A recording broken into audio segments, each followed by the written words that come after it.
Hello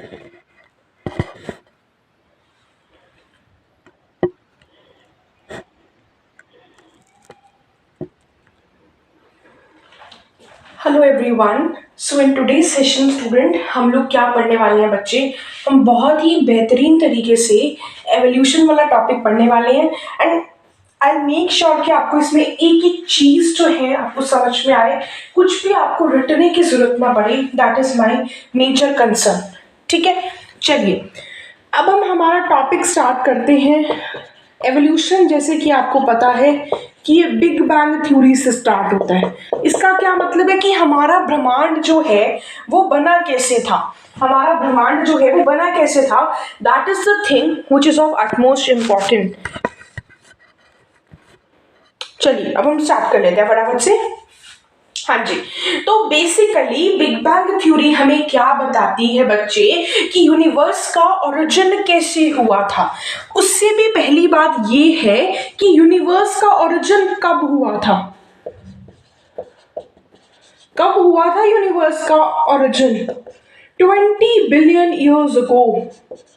बहुत लंबा समय होता है ये, 20 बिलियन ईयर्स अगो बहुत लंबा समय होता है। एंड 1 बिलियन जो है ना बच्चे वो 1000 मिलियन के बराबर होता है एंड 1 मिलियन जो है ना वो 10 लाख के बराबर होता है। तो 10 lakh years multiplied by 1000 is equal to 1 billion and this is a 20 billion. तो 20 बिलियन ईयर्स अगो पहले ये बिग बैंग हुआ था एंड जब ये बिग बैंग हुआ था तब यूनिवर्स बन गया था।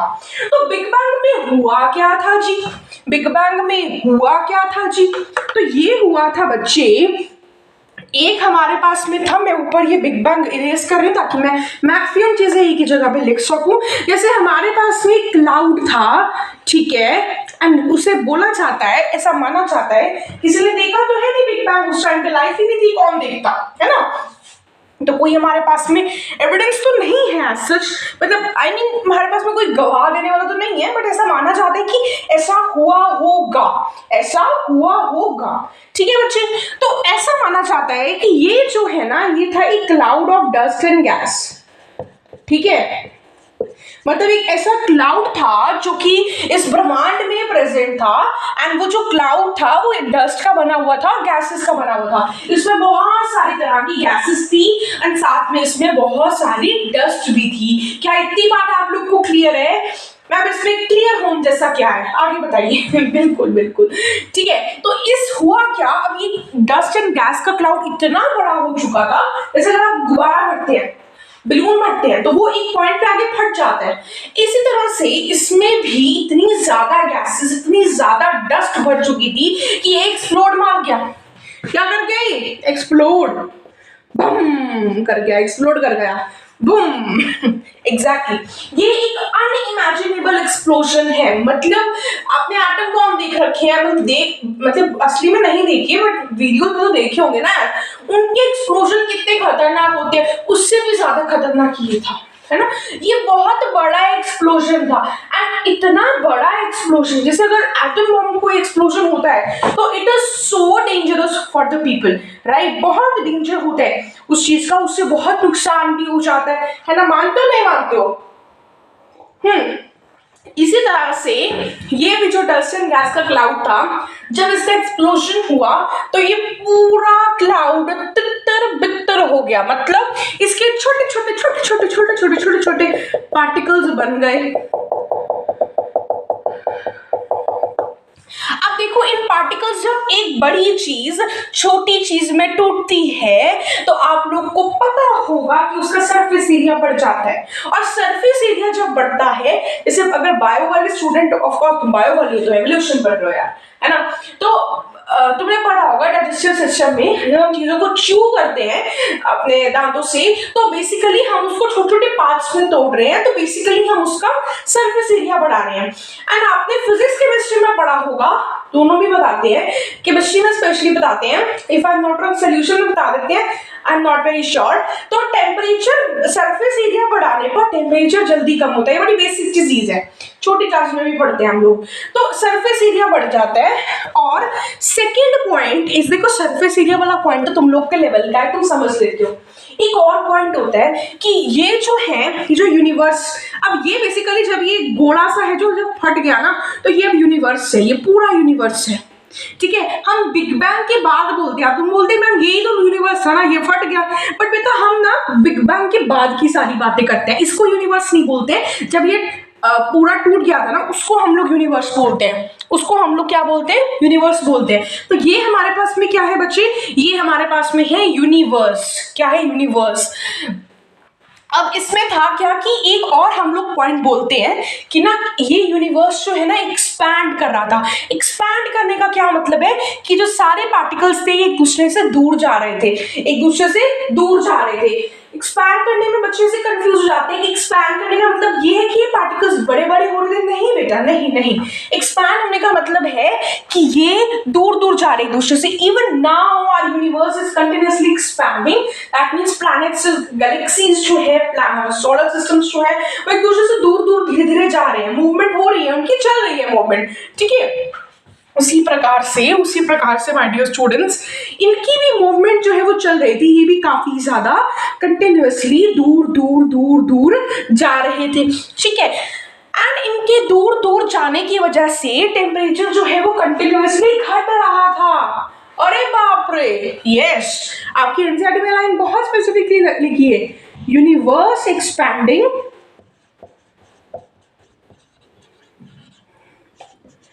Temperature decrease. अब देखो आप में से बहुत से बच्चे बहुत सोचते हैं, मैं भी बहुत सोचती हूँ, बट यहाँ पर यूनिवर्स एक्सपैंड होने से टेम्परेचर क्यों घटता है? अगर आपको ये बात हजम नहीं हो रही तो बेटा लेट मी टेल यू, थोड़ा फिजिक्स का कॉन्सेप्ट हो जाता है, तो उसके अंदर मैं अभी के लिए नहीं घुस रही हूँ, maybe I make a short video explaining it. ठीक है, ओके जी। तो ये यूनिवर्स जो है ये कंटिन्यूअसली एक्सपैंड हो रहा था, जिस वजह से टेम्परेचर कंटिन्यूअसली घट रहा था। क्या हो रहा था बच्चे? घट रहा था, टेम्परेचर घट रहा था। एंड टेम्परेचर बहुत ज्यादा था उस टाइम पे यार, 800 to 900 डिग्री सेल्सियस था यार, 100 पे तो वाटर ही इवेपोरेट कर जाता है। ठीक है, अब हुआ क्या? अब देखो ये जो छोटे छोटे पार्टिकल्स हैं ये आपस में कंडेंस हुए और इन्होंने गैलेक्सीज बनाई। जब ये यूनिवर्स था ना ये बहुत बड़े बुरे तरीके से टूट गया था, ऐसा माना जाता है। एंड उसके बाद में अंडर द ग्रेविटेशनल पुल कुछ क्लाउड्स जो थे वो आपस में मिले under the gravitational pull, and उन्होंने फाइनली क्या बना दी बच्चे? गैलेक्सीज बना दी।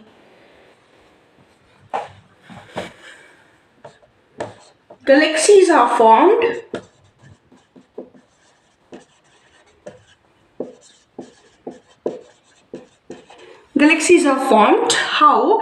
By condensation of these clouds of gases and dust.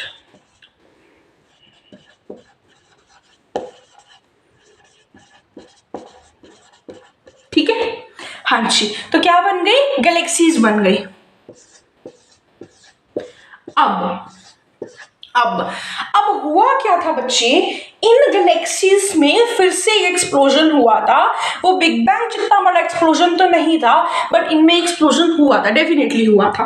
And फिर उससे क्या बन गए थे बच्चा? गैलेक्सीज से क्या बन गए थे बच्चे? सोलर सिस्टम बन गए थे। या लिखते हैं,